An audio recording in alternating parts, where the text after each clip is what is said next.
Hello, everyone, and welcome to Franz's Real Estate Facts, episode 16. Sweet, sweet 16. That means that now I guess my podcast can drive, which is really cool, right? It can drive. Congratulations. Um, Thank you very much. And, that also means that we've been doing this for 4 months, a full quarter, which is really awesome. So Love the today, I'm sorry. love the determination, stick to itiveness. Yes, it is great. Um, so today I am here with Jack Banker, and Jack is the owner and founder of Banker Wealth Management, which is an insurance brokerage and also sort of a financial advising how to deal with your money organization.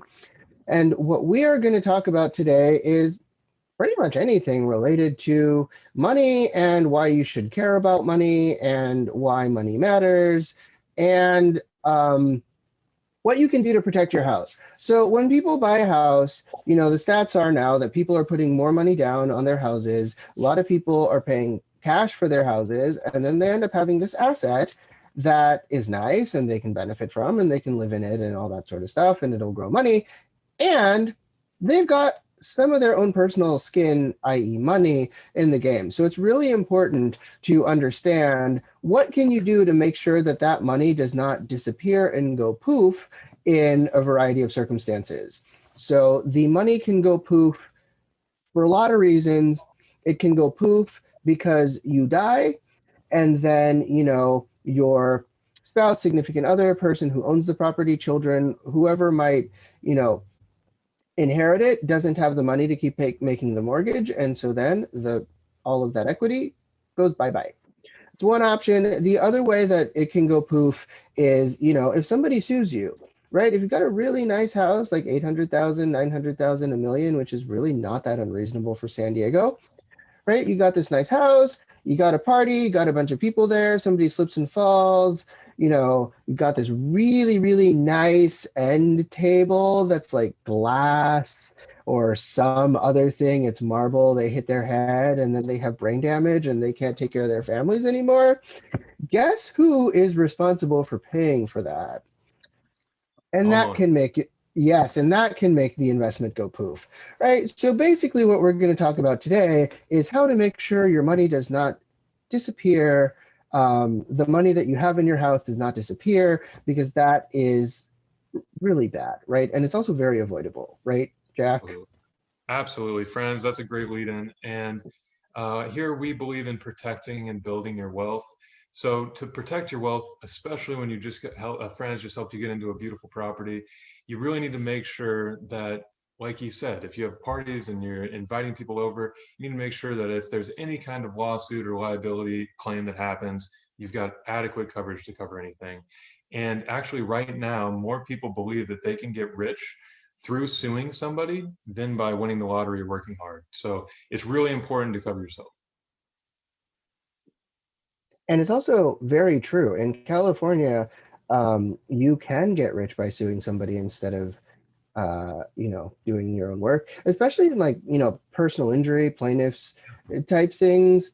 There Personal are injury the, lawyers kill.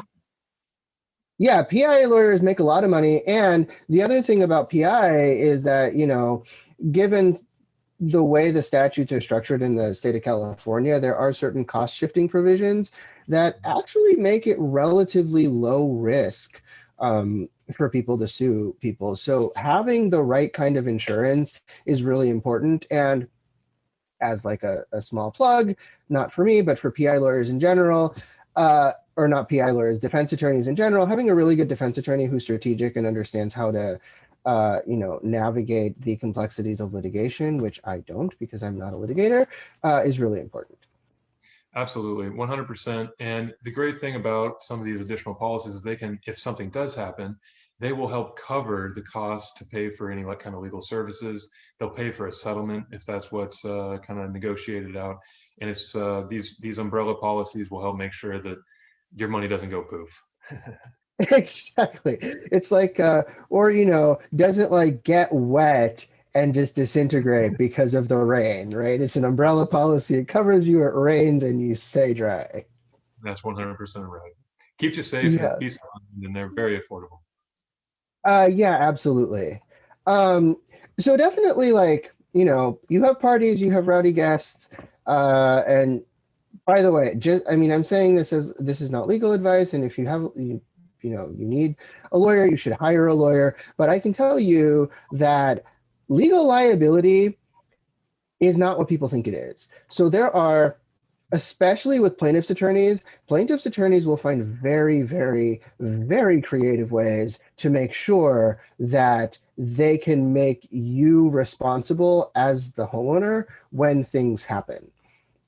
100%. So yeah. And there's also no reason for somebody not to try to sue you or to push you to go do the extra information dig, is because it's contingencies. So Right. there's no skin in the game for the person that's trying to file the suit. It becomes on the lawyer to see if he thinks he can win the case, or he or she Exactly. they can win the case. And that's exactly why you need to stay protected, because it's hard out there, and people are always looking for a quick way, and it would just be horrible if it destroyed your hard work with what could cost less than $500 annually to keep you safe. Exactly. So umbrella policies, good thing. For, Other thing about and there's them, bundle discounts. yeah, And the sorry, bundle this, and there's bundle yeah, discount, bundle discounts are great. they're So great. yeah, definitely. Umbrella policies, really helpful, really important insurance policies to have. They can really, really help. And the other thing is, depending on the way the policy is structured, your legal fees might actually not be part of the actual policy limit. So certain policies are written such that you have your policy limit, which might be $1 million or five or 10 or whatever. And then on top of that, the insurance policy had, or the insurance company has a duty to defend. So they are responsible for paying your legal fees on top of the settlement amount. That's right. So, so that's really important to consider because a lot of times legal fees are more than the settlement amount Absolutely, it can rack up very quickly. And I mean, you're just very thinking, quickly. I mean, yeah, 350, $400 an hour. yeah, exactly. And so, the price of 1.5 hours, 2 hours of a attorney looking through your case is all the price of an annual policy for the umbrella. So I just think it's great for risk mitigation. It gives you a lot of peace of mind. You're a homeowner. You're a target at this point. You're rising through and rising up, and you've worked a long time and got a lot of wealth that you've built, and you need to protect that wealth. And this is just a very affordable way. I mean, $500, that's less than $50 a month. Yeah, absolutely. So umbrella policies are great. And then the other, I hear a lot about people talking about, life insurance as sort of ways of protecting your assets. And so, let's say that you buy a house, let's say that you're married, you have a spouse, you buy a house. Guess that rhymed accidentally, but you have a significant other and you buy a house together, or you have a spouse and you buy a home together.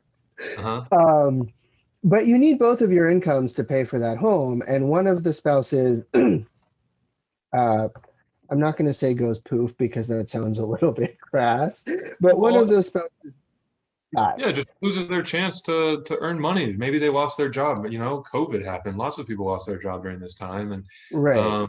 some things are just there's nothing you can do. But yeah, you're exactly right. Life insurance can come into play when you're going into this. This is a contract. The reason you're buying this property with friends is because it's a good investment. It also gives you a place to live, but you're buying it because it's a good investment. And you need to make sure that if this business partner, the significant other that you're going into this business with, essentially this contract, this property, this investment, you need to make sure that each party is protected in the event that we lose one. And there are different kinds of policies at, term policies, whole life, and wealth policies. They can all do this different coverage and offer that death benefit to make sure that we at least can cover the remainder of the loan so that you own the property outright if something were to happen to one of the members of the asset management group. So it makes a lot of sense, especially if both parties are very necessary. And either way, both parties are going to be pretty necessary, because once one member goes down, it really can affect the mental state of the other one, and having that extra chunk of change to help pay for anything is really useful, and helps you make sure that you get to keep your home. Yeah, that is really important. And I mean, this isn't necessarily a happy topic, but when we think about when we think about death, right? I mean, there's a lot of emotions that are tied into it. I remember a story of a guy. I didn't know him, but this is kind of a story that I heard secondhand. But I mean, this guy had bought his son, I think, a brand new Corvette or some, really expensive sports car, and his son basically totaled the car and died in that car. And you know, thankfully this guy, I think, had a life insurance policy on his son, and also had a high insurance policy on the car, so that he wasn't stuck paying on this like maybe 70, $80,000 car that his kid died in, which is Yeah, just this constant reminder. And that's also something that can happen with a house, right? So, if you live in a house, you buy it or you live in a home and you buy it with a spouse or a significant other, and something happens to them, this monthly constant reminder for the next 30 years of this person is a huge burden that you can kind of take away, or at least not have, when you have a policy that allows you to just make you own the house free and clear. exactly. And again, and then these policies are very affordable as well. If we were to just do a term policy for, um, you know, just covering the amount on the loan, it depends on your age, it depends on your health, but you're looking at a very, less than the homeowner's policy annually, most likely. Hmm. So it's and that's a huge peace of mind, and it also lets you know that your life does have value. You're now all of a sudden worth $1 million. So it also does kind of give you a little bit of an ego boost as well. So we have a Exactly. multitude of policies as well. So you can really choose what is best for you and what you want to accomplish, and your wealth picture. So a big part is making sure that that death benefit is enough to cover your property. So yeah, that's a great point, Franz. Yeah, absolutely. And, some of the other work that I do is like, emotional healing, grieving type work. So that's something that I kind of see when people talk about, people who passed away, is, what really reminds you of the person, and, what do you need to do to work through that. And then the other thing is, um, if something does happen to them, if they pass away, even if you do sell the house, like even if you're just like, okay, this person passed away, I can't live here, I don't have sort of the emotional bandwidth to continue living in the space where I lived with this person.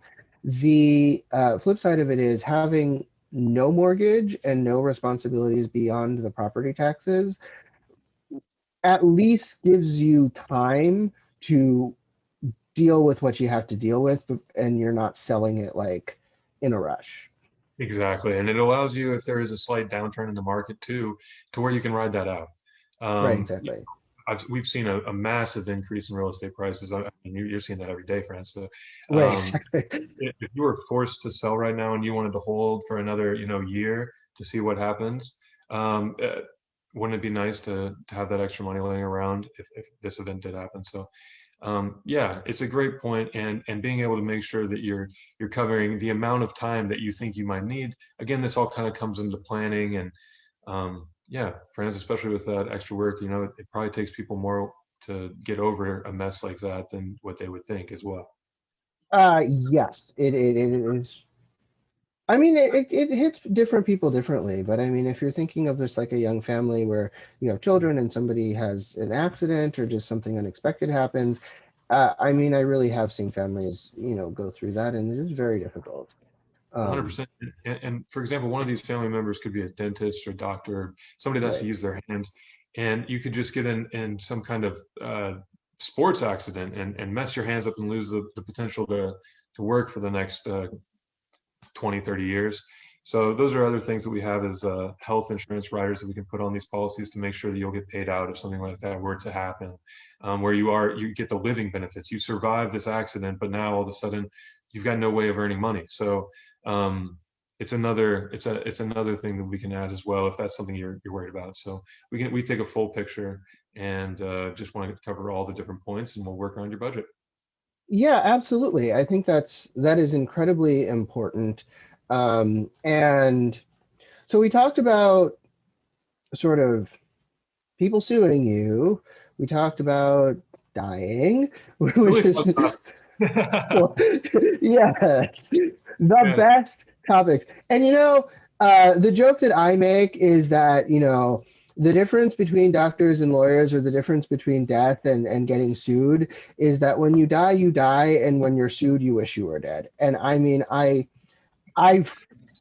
I have seen that That's a happen with people. Um, yeah, I mean, lawsuits are yeah, more stressful than people would 100%. ever realize. So that's really important. So we talked about getting sued. We Oh yeah. talked about dying.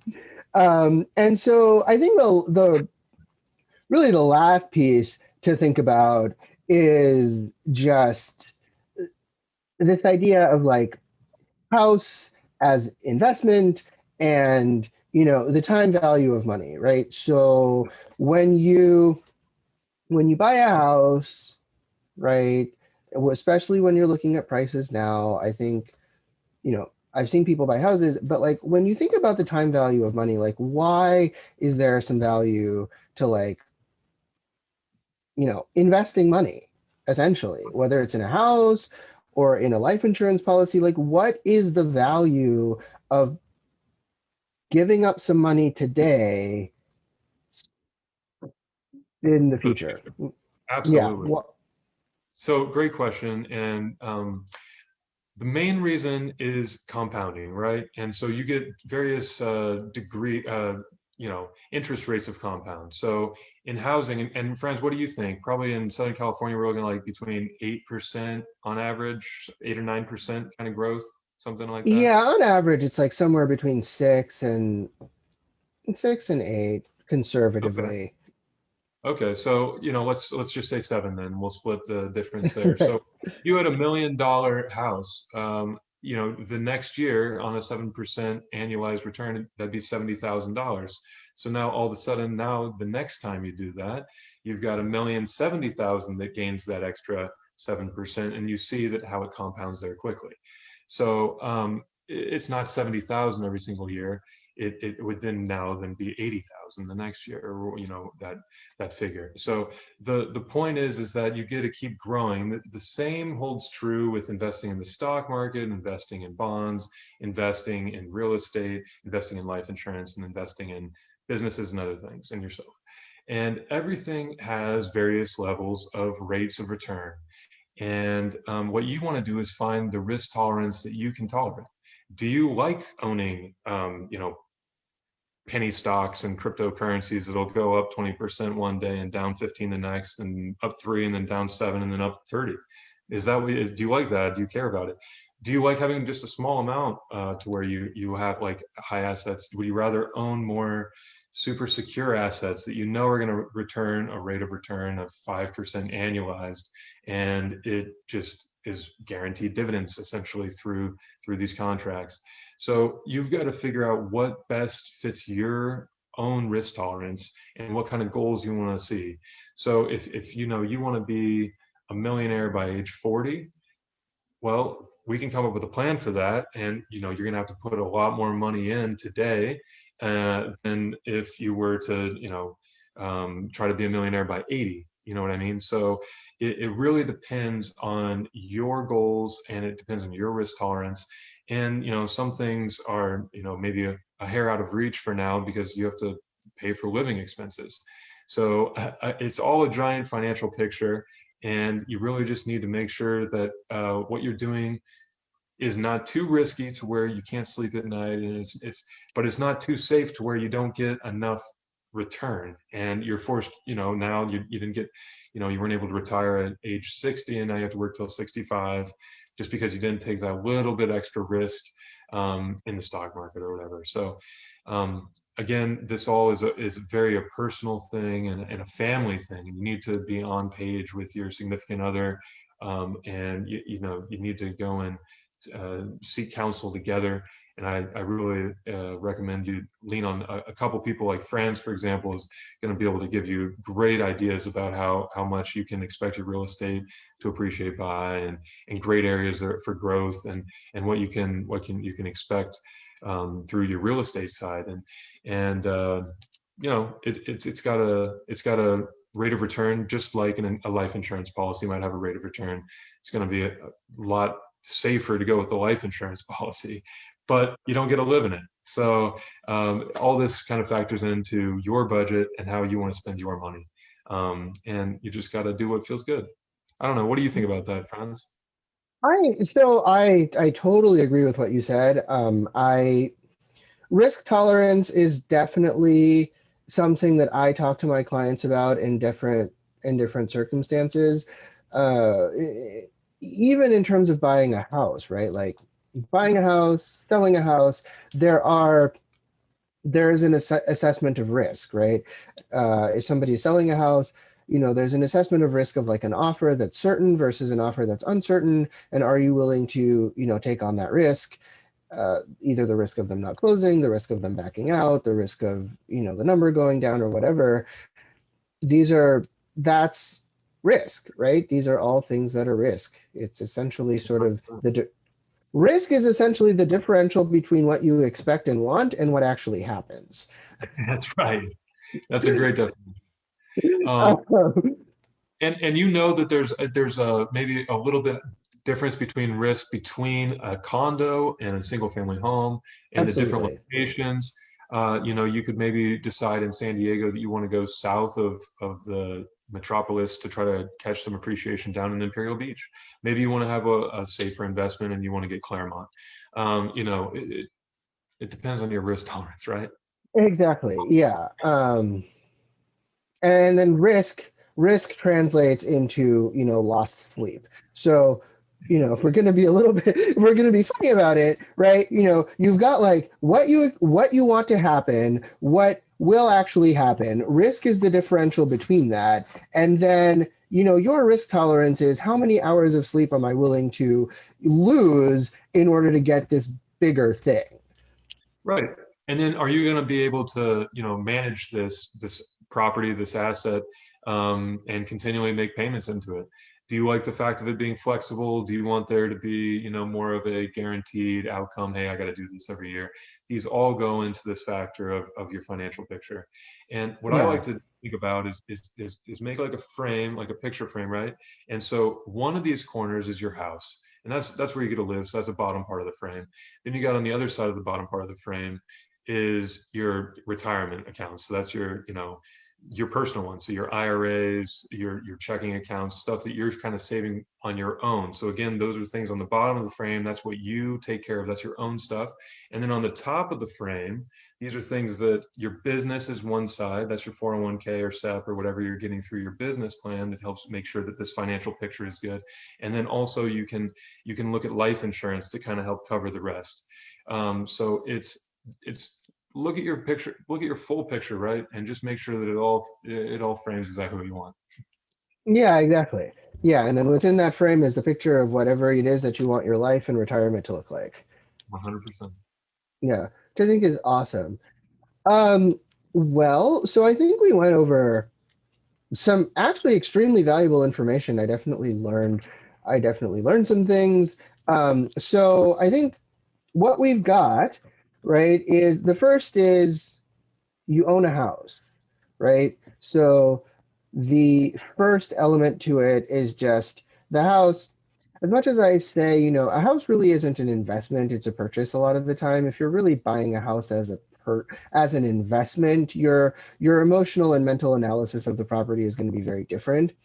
Yeah. But as a practical matter, a house is an investment because typically houses increase in value over time. And Uh, if you didn't think it was a good investment, wouldn't you just rent? well, I mean, there's just like advantages to owning a home, Yeah, not just as an absolutely. investment, but like, there's tax advantages, there's some tax advantages. There's also just like property rights advantages. So, if you rent, you don't have the same property rights as if you own a home. And, it's something that you can actually protect, right?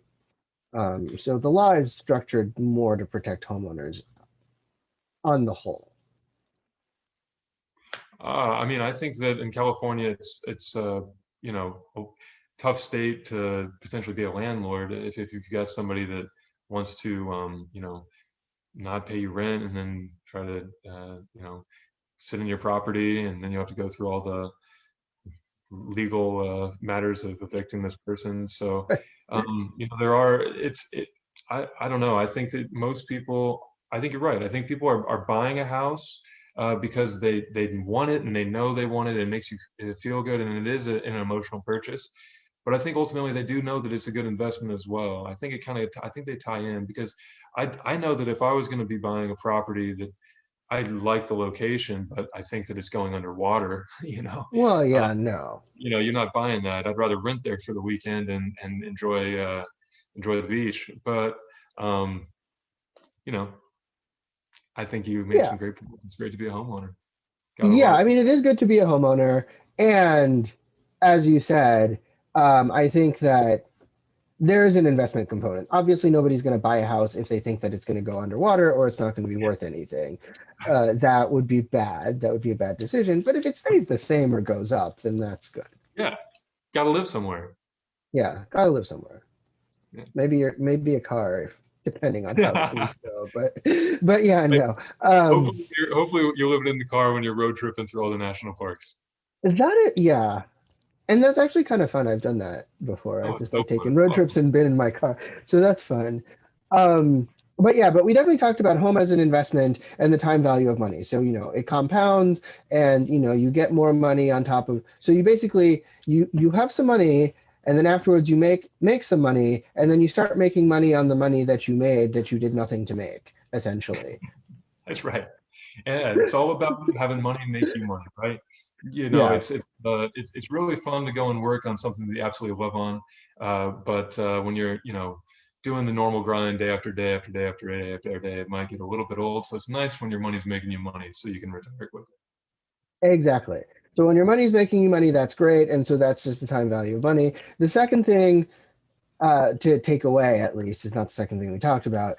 The second thing to really take away is this idea of protecting yourself from getting sued, right? So protecting yourself from people who are trying to take the money that you made to take your assets, protecting those assets. That's really important, and insurance can do that. Right. And you can try to mitigate risk, but you got to live, you got to enjoy life, you got to go out and do things. And sometimes bad things happen, and it's just better to be safe than sorry. Right. So By the insurance, $1 million umbrella policy. yes, It's exactly. worth it. $1 million umbrella is worth it. And then, insure everything else. Uh, Yeah, and yeah, we can oh, go help ahead. cover valuables, and we can help cover anything like jewelry. We can help cover nice furniture, antiques, anything that has high value that you really care about, and you want to make sure that if it does get lost or stolen, that you do get full value for it. That's a personal articles policy, and we can attach that to any homeowner's policy that you purchase. So again, we can help cover you for a whole multitude of different assets and insurance. And we'd love to just work around your budget and just tell us what you want, and we'll try to help coach you up. And friends, thank you Absolutely. so much for having me on the show today. And these were some great questions. And it's good to talk about the hard subjects, right? And it can be Yeah, fun. We were laughing. absolutely. Yeah, talking we about. were laughing, so that's good. Yeah. And the last thing that we talked about was just death benefits, which is, really important so that you can protect it, protect what you own, and you are not stuck with a house that you can't Can't afford or afford can't pay or anything like to that. pay it off. Exactly. Um, yeah. And the last thing that I will say before we end for today is I think one of the things that, at least in my experience, people don't think about, especially now that people are starting to work from home, is electronics. Electronics are, I mean, I've been looking to buy a new computer. Buying electronics is very expensive. Yes. So if you're working from home, you've got a desktop, you've got a laptop, you've got a webcam, you've got all this stuff. It is really important, at least from an insurance perspective, that you insure those properly. That's a great point. Let me just cover that real quick. So your homeowner's policy, well, actually, it depends a little bit, but it will cover $1,500 to 2 grand, and we can put endorsements to make that go to 5 grand per item.